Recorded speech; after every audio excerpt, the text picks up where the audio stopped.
Come on in. Take your seats, please. Okay, our third and final panel for today, Rebuilding Israel's Communities.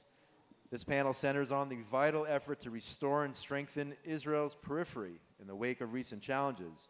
We're going to begin with opening remarks from Rowe of Hatzolah Air, whose work has been instrumental in emergency response and community support. The session is chaired by Tila Falic, who you met in the last session, philanthropist and Zionist advocate.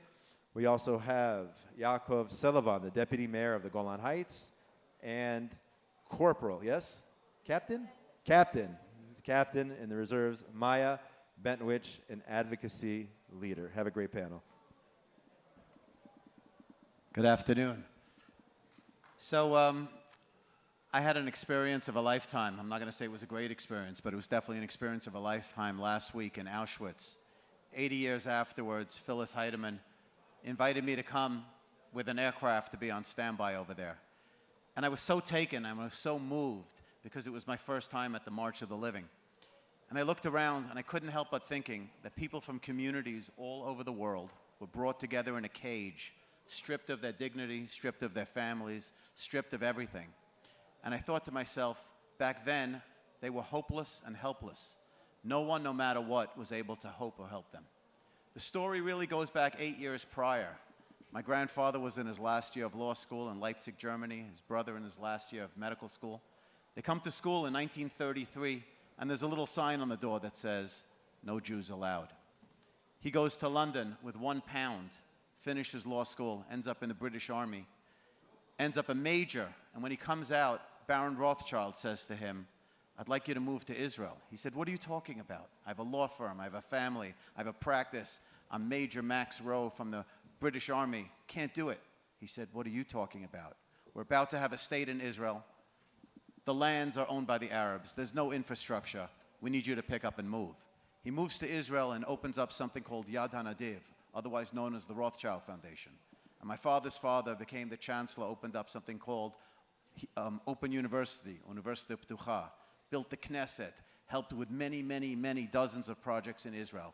So I'm a Zionist at my core. But my friends, after October 7th, the next recent Holocaust that we have, incidentally, I think the worst day in recent history was probably October the 6th, where we as a nation couldn't build together, couldn't help anybody together. Then October 7th happens, and I'm walking in Auschwitz, and I'm feeling it. And after that, I went down south. I was a paramedic. I'm a rescue pilot in Hatzolah Air. I said, let me be able to do something. I made Aliyah proudly at the age of 54. Gayasti. And for me to be able to say, let's rebuild Israel, it's not sponsoring a barbecue, which is important. It's not buying another helmet or kasda or jacket or sponsoring something. It's the concept of noseh ba'ol chavero, feeling the pain of your friend. What does that mean in the real world?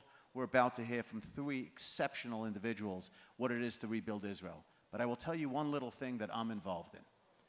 Today, we have something called Hatzolah.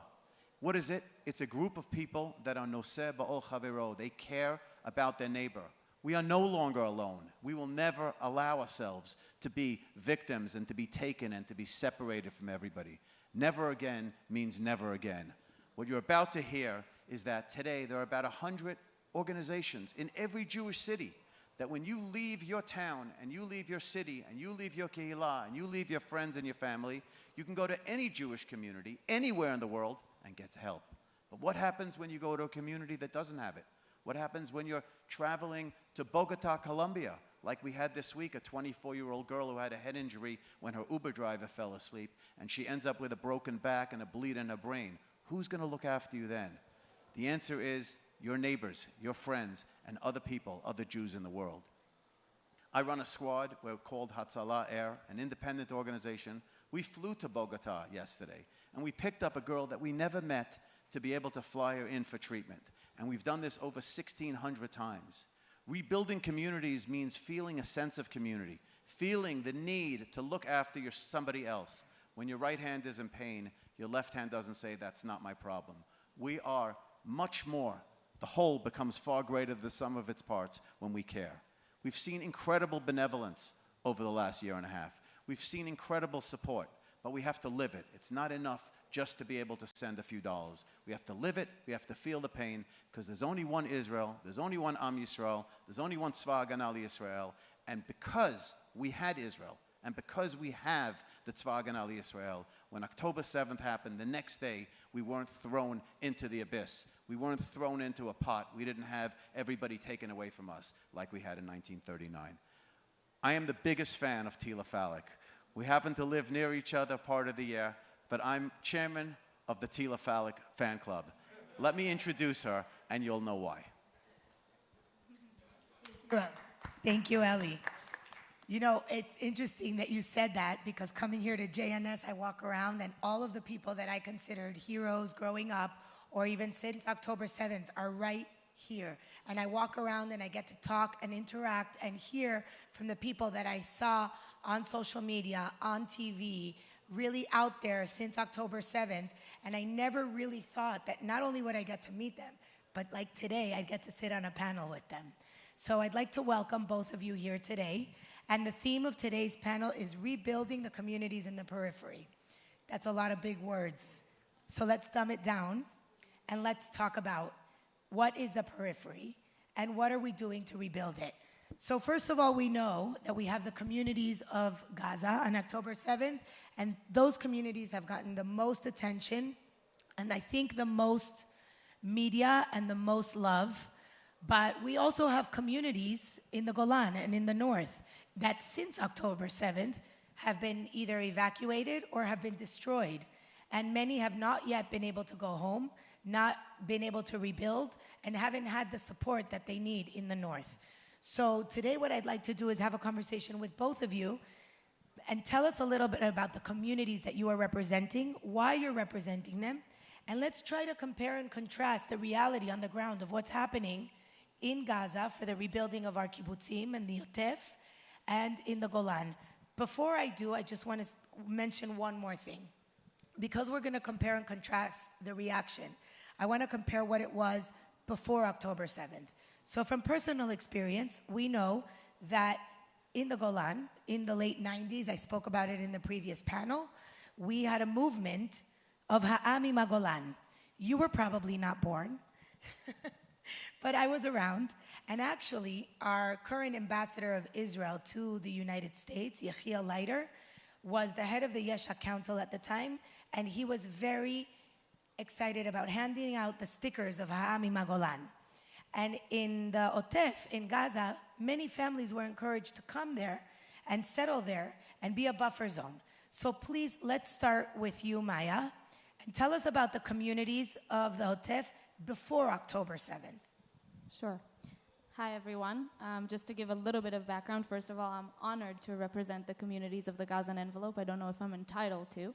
I served in reserve service in Miluim for 6 months in the Gazan Envelope in reserve service, and led all the visits in the devastated kibbutzim, mainly focused in Kfar Aza, Be'eri, and Nir Oz, the 3 kibbutzim which were most severely impacted by October 7th. We'll talk a little about that later. So I'm not originally from the Gazan Envelope. I have a close friend that grew up there. And for me, my experience with the Gazan Envelope was actually post-October 7th, but it became a second home to me and something I'm very passionate about. So just to kind of connect the dots and give a heads up. When people would come down south, even post-October 7th, in the first weeks when everything was devastated, one of the things that I continuously mentioned and spoke about is how beautiful and serene and peaceful it was even after the atrocities, which makes you think and only imagine what a beautiful reality it was before. So sure, most people in the Gazan Envelope live somewhere between 1 mile to 3 miles away from Gaza. They're used to living under fire. We spoke about, you mentioned in the early 2000s, adding the bomb shelters, the mamadim in each of the houses. It became mandatory. But people weren't carrying weapons. They had an armory. Something also happened in the late 2000s. And every house had a mamad, and they were used to living under constant fire. And when you live in the Gazan Envelope, it's very important to mention that you have 16 seconds to enter a safe room. But that was the reality post-October 7th, and life was beautiful. People loved living there. And another thing which is really important to mention about the communities is that we're talking about people that believed and worked towards peace. Some of the examples in the stories that I share is about people that would drive to the Gazan Envelope, which is really close to where they live, and they would pick up sick kids and women who had cancer or other medical treatments that they needed, and they would drive them to hospitals in the center of Israel so that they could get treatment. That's the stinging contrast post-October 7th, which we'll touch base on soon, but the reality before October 7th in the Gazan Envelope was beautiful, and they believed in a very, very, very different future and reality than what happened, unfortunately. If I can add on October 2nd, I was a political candidate running for office to become deputy governor in the Golan, also a major in reserves, and I was actually in a festival in Sderot visiting my brother-in-law who lived in a kibbutz there.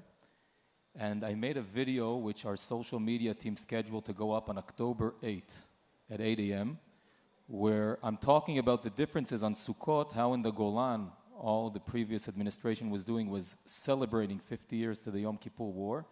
And I said, look, I'm a major in the armored corps. I fought in Gaza many times, but when I come here, instead of seeing my war memories, I see a community growing. I see people waiting in line to buy houses. I see culture.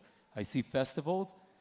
And in the Golan, we're celebrating wars. So that was like my criticism on the previous administration. Thank God our social media team was smart enough when I was already down south in reserve duty because I was called on October 7th to cancel what was supposed to be on social media. So tell us about your communities in the north and in the Golan and your role of how you see it before October 7th. So I want to say something that I always said it before October 7th. People thought I was crazy. And I think now everyone understands. And I want to start with disagreeing with the headline you gave to this panel. You said rebuilding Israel's periphery. We are not Israel's periphery. No, I'm not. I want to bring your message. No, don't worry. We are Israel's frontier. It's a whole different approach. Periphery means someone dumped me at the end of the country and I'm stuck there and get me out of here. And Frontier says I'm Israel's first line of defense, and I'm up there so you guys can sit here safely. I'm proud of my role. I pay a lot of prices for it, but it's a privilege.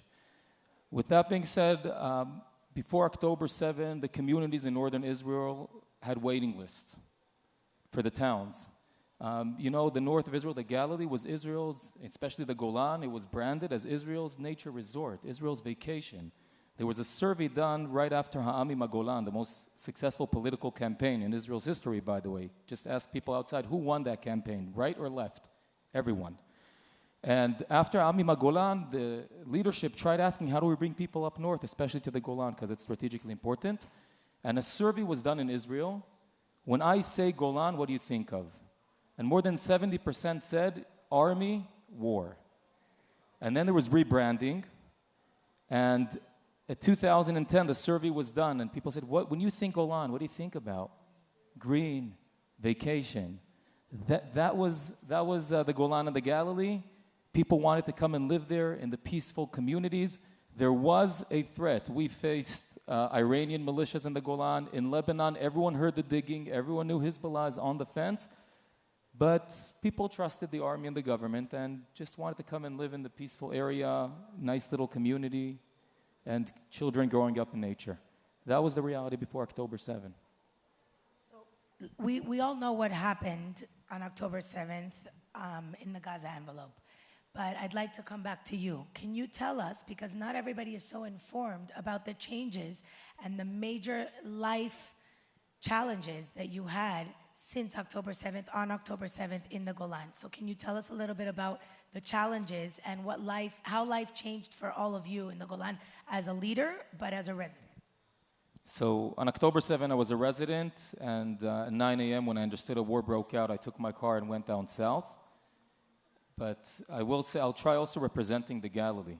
At the evening of October 8th, we left one battalion down to fight in the Gaza envelope, and we all went up north. And I think when I drove down south already, I was thinking to myself, how am I leaving 3 daughters and a wife behind when I know, because I'm a major in the IDF, I know what the Iranian militias are preparing in Lebanon and in Syria. I can say that someone mentioned that in Gaza you have 16 seconds to run to the bomb shelter. Anyone know how much do you have when a killer drone that comes from Iraq comes at you? Huh? 0. In most of the Golan, you have 0 seconds. I was just on Thursday in Majd al-Shams where we lost 12 children. I can't say it's a mistake, but what happened to the children is that they ran to the bomb shelter. No, you lie down, you put your hands on your head. That's your only way to survive. So the reality was, first of all, for 2 months there was no school because you can't drive on the roads because you're in 0 seconds. You can't take the threat. The Golan, for those who don't know, is 5% of Israel's land. It's very big. You have to transfer the kids on buses every day. You can't do that. So there was no school for 2 months. But in general, I can say, unlike the Galilee that was evacuated, I got to give credit to the previous administration. And the night of October 7, when the army said, let's evacuate the Golan, the spiritual leadership literally came to City Hall and told the previous governor, you're not evacuating because who knows when you'll come back. And when we came into office in March 2024, Hezbollah set a new equation. Till then, there were rockets here, rockets there. I was down south. My wife, I told you there was no school, but in general, life in the Golan was pretty much quiet. The Galilee was evacuated. And in March 24, Hezbollah set a new equation where every time Israel strikes past a certain line in Lebanon, they attack the Golan. And suddenly the reality that I knew from the Gaza envelope from years before, my brother-in-law, an army experience, and being down south fighting in Gaza for 4.5 months of sirens and rockets and explosions, it became our daily routine. The Golan lives on tourism. No tourist. Tourism was dead for a 1.5 years. The Golan lives on agriculture. You couldn't work many pieces of land because you didn't have workers. People were scared. We had killer drones and rockets hitting orchards, it was considered by the Iron Dome open areas, but it was dangerous to be there. So the economy was dead. The kids, day on, day off of school, they started developing what we saw in the Gaza envelope in the years before. That was my personal feeling. And, kids stuttering, wetting their beds. My daughter's still in treatment, my oldest daughter. And that's something, even though we're a few months, we can talk afterwards about the current situation, but we still see the impacts of that 1.5 years on our community. And again, we, on one hand, didn't evacuate, and I faced the same dilemma with my governor. In June 24, the government and the military tried convincing us to evacuate 5-6 towns that were mainly on target. One of them, by the way, is called Trump Heights. And we answered in 2 words. We said, hell no. We are standing our ground, we're continuing, and we expect the government and the army to protect us. Because, as I said, we're protecting you. So we need to stay there. And we're very proud of it, but I got to say we had so-called the privilege of standing our ground with all the challenges also. We can talk about that. But our brothers and sisters in the Galilee, their communities, we watched them falling apart. Drug use, violence, divorce rate was going up, and that's why we refused, even though we suffered 18 casualties in our region, we refused to evacuate because we saw the moment they leave, they ain't going to come back. And Yaakov, I have to tell you that I think it was about 6 months ago that I visited the Golan, and we went to Kiryat Shmona and a few other places there. And I can't tell you how much it reminded me the resemblance to the Gazan envelope, which obviously went through something completely else, but different. But the sites. I think Metula and Kiryat Shmona might look worse than Achal Oz, where I was yesterday. Yeah, the casualties, the bombs that landed on, I don't know the numbers, but the amount of houses that were bombarded, and since the communities were evacuated and couldn't come back, burnt houses to the ground. Most of them don't have mamads, don't have the safe rooms. Pretty similar to what we saw in the Gazan envelope, other circumstances, but to see that, for me, almost a year after October 7th, to see that up north, down south, and that this is our Israel was... So we see the effect that it had on the communities. We hear about the effect that it had on the children, on relationships, on the families. Many people were evacuated. Many people chose to leave. Others chose to stay. Now, that's a conflict that I hear about a lot. The people in the north, are they going to go back or not? Did they settle somewhere else, or do they want to go home? Is it still home? Can they go home? In the south, the kibbutzim, I know many people want to turn it into a museum and hold on to what happened that day. And other people say, this is our home, and we want to go home. And then I've spoken to people that say, it's not my home anymore. It's not what it was. I have nowhere to go back to. So Maya, from being in touch and being so involved with the communities in the South and in the Gaza envelope, what is the trend that you're seeing more of? And what is your personal opinion about what should happen next? So, as a brief overview, 64,000 members of the South out of 45 communities were evacuated. As of this last April 25, 73, if I'm not mistaken, have returned. And a poll that was done says that 70% want to come back. I'm not sure that's 100% accurate from my standpoint, but that's some of the data. The three kibbutzim, as I've mentioned, Kfar Aza, Be'eri, and Nir Oz, that were most severely impacted, have not gone back to life. Most residents in Nir Oz, nobody lives there except for the Protective Community Squad. Kfar Aza, very few members. Kibbutz Be'eri had a movement to begin with. It was really interesting to see in the first month in Kibbutz Be'eri, there was a movement of 50 young people, individuals, that moved back. Most of them were miluimnikim, reservists, or students.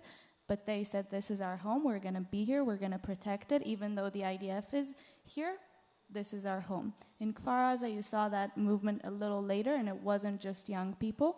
And most of these communities, the Protective Community Squad, the Kitat Konenut, those that were supposed to protect the community, in these kibbutzim, most were gone, were dead, because they fought on October 7th. So you needed new members right after going the atrocities of October 7th in the mamads, in the kibbutzim, or stepping up as a ordinary resident of the Gazan envelope. They stepped up.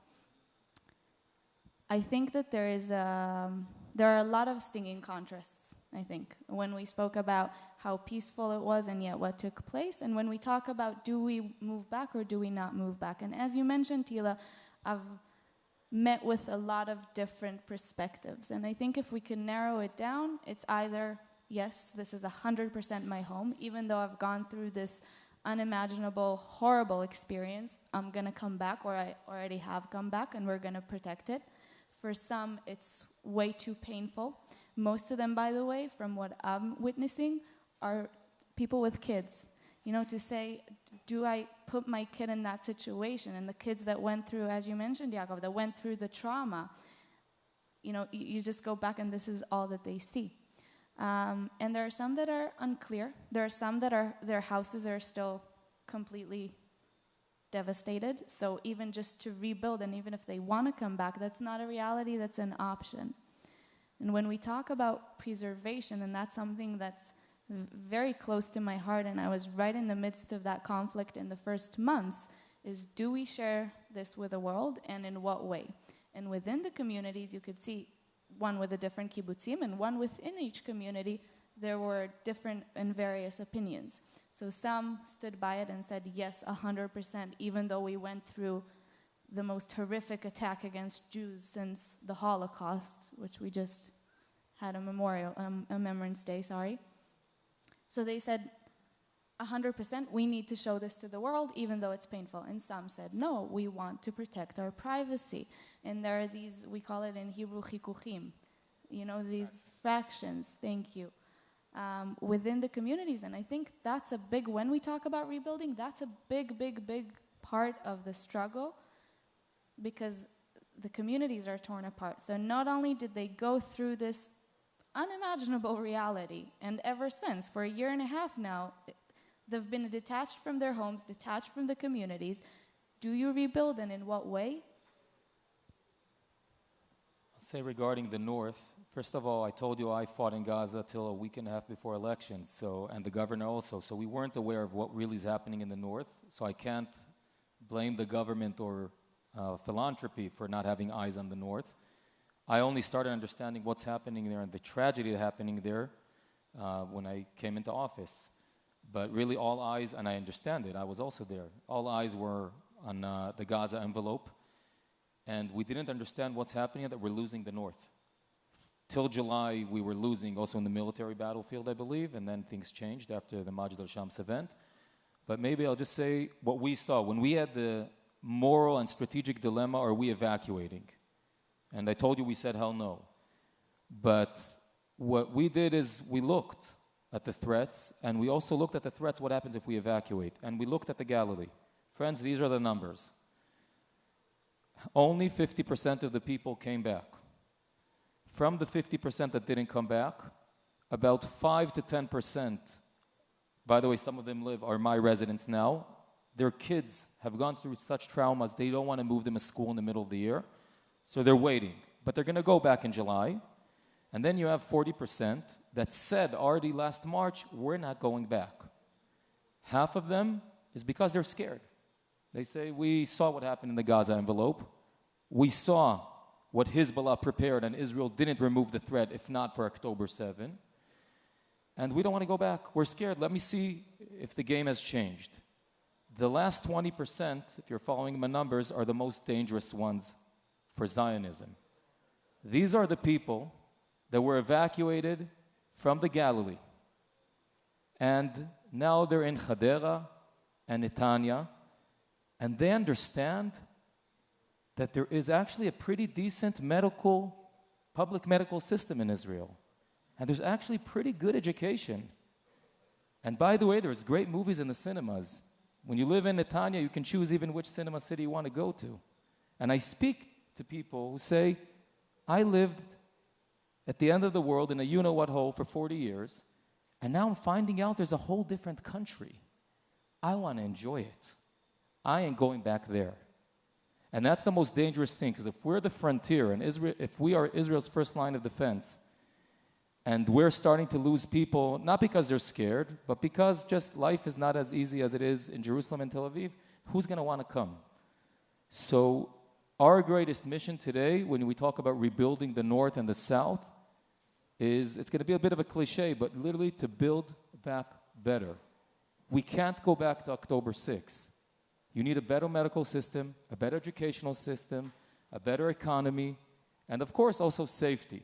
But if we want to attract new residents, and we see there is interest, there are people who are willing to come in some of our towns, not just in Trump Heights, we have waiting lists after the war. 2 weeks after the ceasefire deal, already people started calling again, where can I get a piece of land in the Golan? But they ask questions, and also those who live here or those who were evacuated also ask the questions, okay, but how are we going to bridge the gaps between what we have here and what we have in central Israel? So we're going to start wrapping this up, but I just want to share a story that I heard firsthand from Iris Chaim. Iris Chaim, her son Yotam, was taken hostage from Kfar Aza. She was born and raised in Kfar Aza, and her son was unfortunately by mistake shot by the IDF. She had every reason to be angry. She had every reason to protest. She had every reason to leave. And when I spoke to her, she told me that she was invited to a panel to speak. And she was there with someone from Gush Katif who had been taken out of Gaza in 2005 in the disengagement. And she looked at her, and first of all, she said, I'm sorry.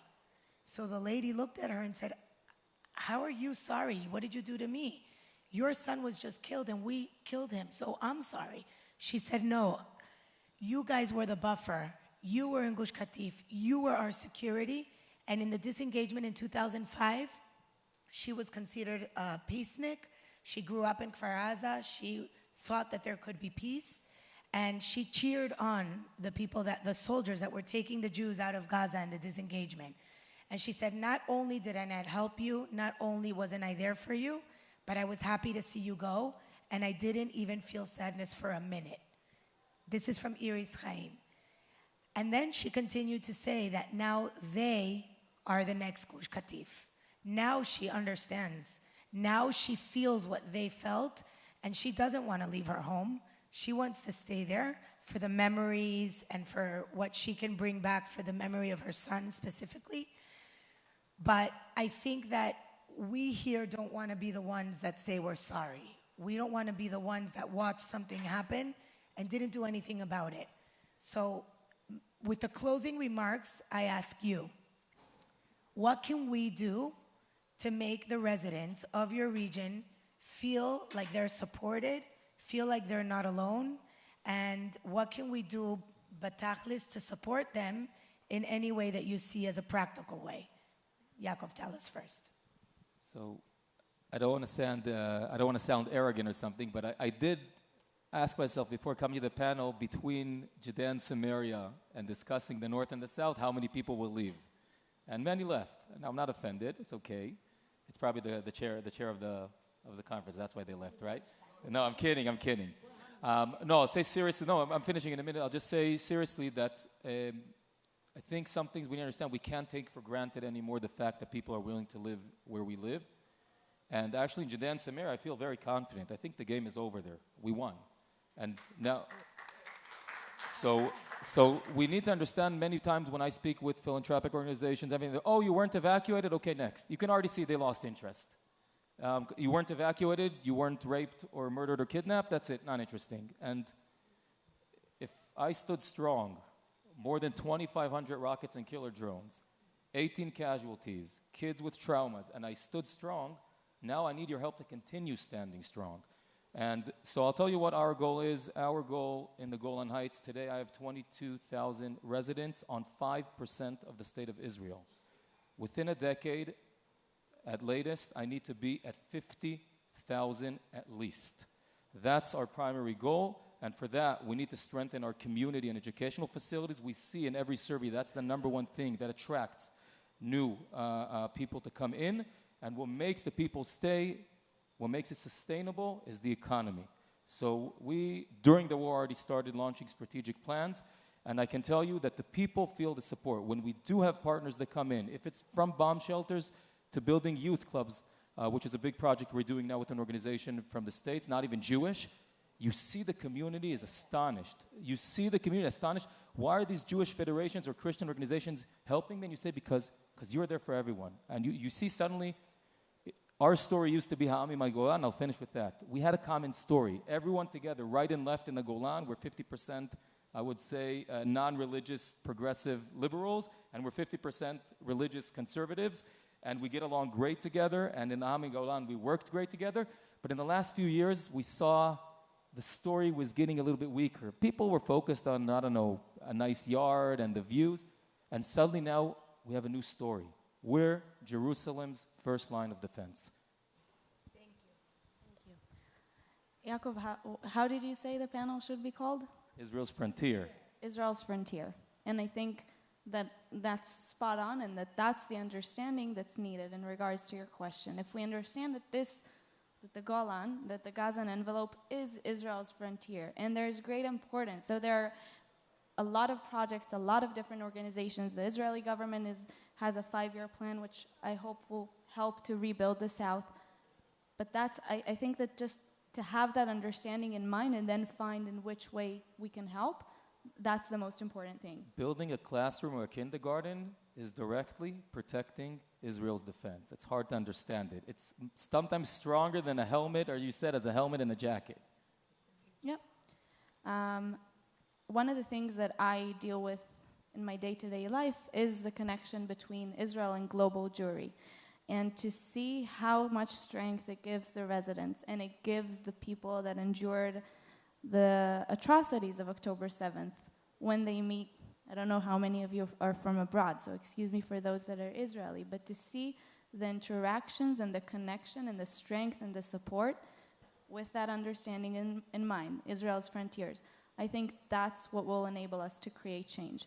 I want to say one last sentence. For me as Maya, and what I've been doing since October 7th, both in my reserve service and since, I think that there's a rebuilding Israel in a broader sense and term. And you spoke about the Golan previously being unrelated to left and right. I think there are so many divisions within Israel, and even between the global Jewish communities and in the States in particular, and sometimes even in that beautiful bond between Israel and global Jewry. And I think to overcome those divisions and to be a part of a younger generation that wants to rebuild a better Israel, to rebuild a better reality, that's a big part of my connection to the Gazan Envelope, but to rebuilding that reality, which I think we're desperately in need of, because this cannot be our day-to-day life.